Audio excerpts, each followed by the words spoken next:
Hello everyone, welcome back to my channel. I hope आप सभी की मैथ्स की प्रिपरेशन बहुत अच्छी चल रही होगी बोर्ड एग्जाम्स के लिए। उसी के लिए मैं आपके लिए केस बेस्ड स्टडी क्वेश्चन लेकर आई हूँ। Each question is of 4 marks. So starting with the first question. A coaching institute of mathematics conducts classes in 2 batches 1 and 2। ये क्वेश्चंस जो हैं ये पैसेज बेस्ड क्वेश्चन होते हैं। आपको ये वाला पैसेज बहुत अच्छी तरीके से पढ़ना है।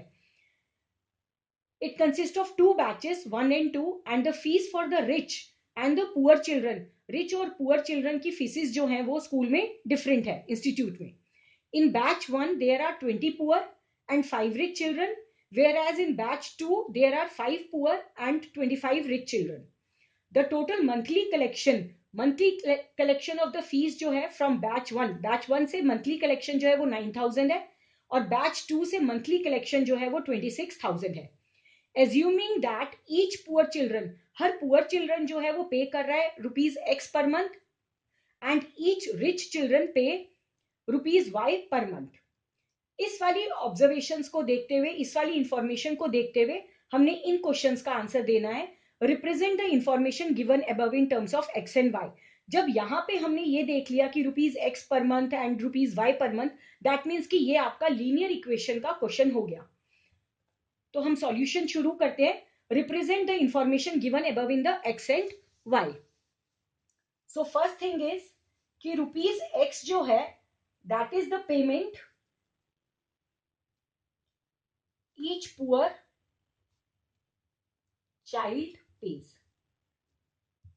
एंड ₹Y जो है दैट इज ईच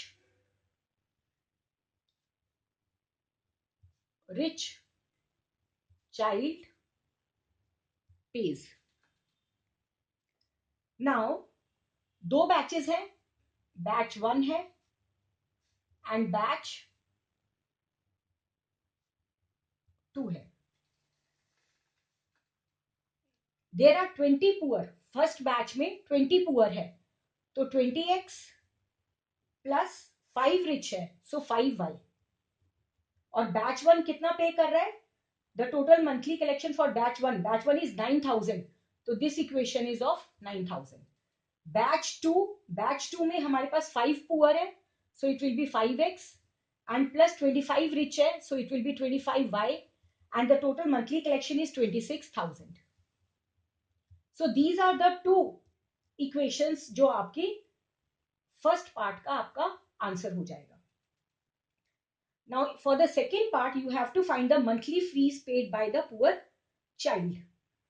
अब हम इनको साइमल्टेनियसली सॉल्व कर लेंगे. कोई भी मेथड आप अप्लाई कर सकते हैं, चाहे एलिमिनेशन मेथड करें चाहे आप सब्स्टिट्यूशन मेथड करें. यहां पे हम इस इक्वेशन को 5 से डिवाइड कर देते हैं. So it will be x plus 5y is equal to 52,000.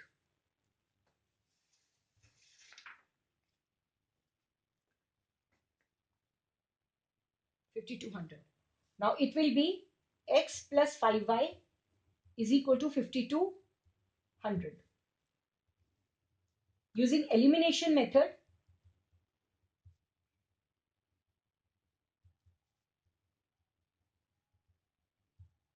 minus minus minus, so 5y and 5y cut गया. 20x minus x, this is 1x, so it will be 19x. 9,000 minus 5200, this will give you 3,800. So here x will be 3,800 divided by 19. Cutting करके हमारे पास आ जाएगा ₹200. So this is the payment for monthly fees paid by the poor child. क्योंकि poor child का ₹X था तो ₹200 जो आ गया वो हमारे पास आंसर आ गया. Monthly fees for poor child. Now इसी का और पार्ट है हमारे पास. If the find the difference in the monthly fees paid by the poor child and the rich child. तो रिच चाइल्ड का क्या है हमारे पास? y. तो x की वैल्यू 200 हम equation number x plus 5y is equal to 5200 में लगा देंगे. तो x plus 5y is equal to 5200.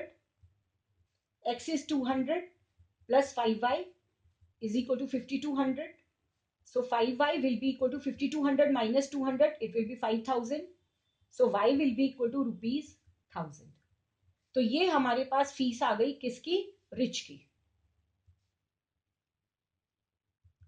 That means difference निकालने के लिए what we have to do in the monthly fees paid by the poor child and the rich child. So it will be 1000 minus 200. So the difference will be rupees 800. तो ये आपका और part हो गया. Now for the third one, this one is the second. Now for the third one, if there are 10 poor and 20 rich, तो third part के लिए poor हमारे पास कितने हैं? 10 एंड रिच कितने हैं हमारे पास? Rich child is 20. In the batch third, what is the total monthly collection? हमें इस वाले बैच की, ये बैच 3 है, तो इसकी मुझे मंथली कलेक्शन निकालनी है. So it will be 10x plus 20y. So it will be 10 into 200 plus 20 into 1000. So it will be 2000 plus 20,000. So it will be rupees 22,000. So 22,000 will be collected by the batch 3. तो ये आपका पूरा question solve हो गया. Now coming to the next one.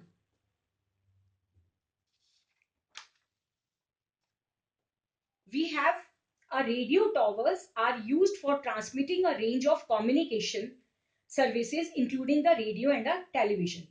The tower will either act as an antenna itself or support one or more antenna on its structure. On a similar concept, a radio station tower was built in two sections, A and B. तो हमारे पास ये हमारे पास figure given है.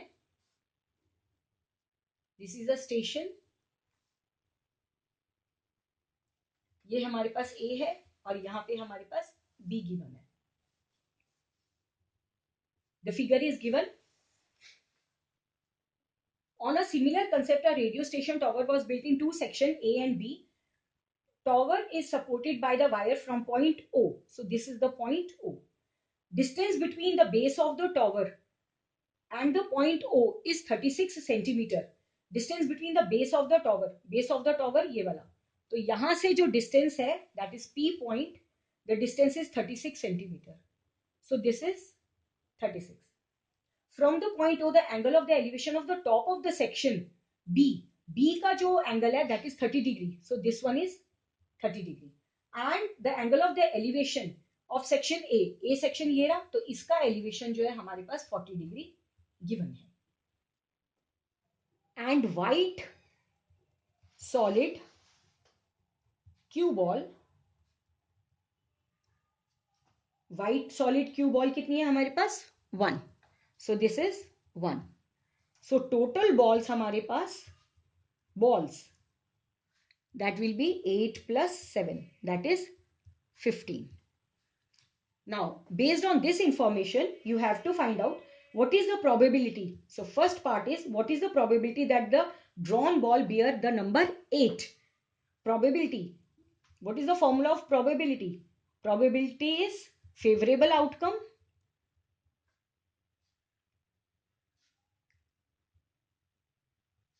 upon number of outcomes. जितने हमारे पास total outcomes है होते हैं. नाउ एक ही हमारे पास 8 नंबर की बॉल होगी. So favourable outcome is 1 and the total is 15. सो 1/15, क्योंकि हमारे पास 1 ही 8 नंबर की बॉल है. सो 1/15.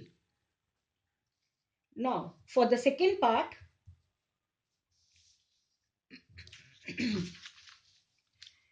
what is the probability that the drawn ball bear a even number? So अभी even number ball हमारे पास कौन कौन सी हो जाएंगी? It will be 2, 4, 6, 8, 10, 12 and 14. That is कितनी बॉल हो गई? 7 balls. So probability of even balls will be equal to 7 over favorable outcome 7 and the total is 15. So 7 over 15 and here it was 1 over 15. Now इसी के और question पे हम चलते हैं. What is the probability that the drawn ball bear a number which is a multiple of 3? What is the probability that the drawn ball bear a multiple of 3? Now multiple of 3 हम निकालेंगे. So multiples of 3 will be 3, 6, 9, 12, 15. That means कितनी balls हो गई हमारे पास? 5 balls. So again हम formula probability of multiple of 3. Again favorable outcome is 5 and the total is 15. So 5 over 15 मतलब कि 1 over 3. You have to give the answer of probability in the lowest term. So 1 over 3. Coming to the next one. Third part. What is the probability that the drawn ball is solid colored? Probability जो है वो solid colored होनी चाहिए and bear the even number. So solid colored and bear a even number. So balls हो जाएंगी हमारे पास कौन कौन सी? 2, 4, 6 and 8. That is कितनी balls हो गई हमारे पास? 4 balls. So here again probability will be equal to favorable is 4 and divided by 15 क्योंकि total हमारे पास 15 था. So 4 over 15. तो आज के लिए इतना ही. These are all important questions and that's it. All the best for your papers. बहुत अच्छे से papers देना and thanks for watching my this video.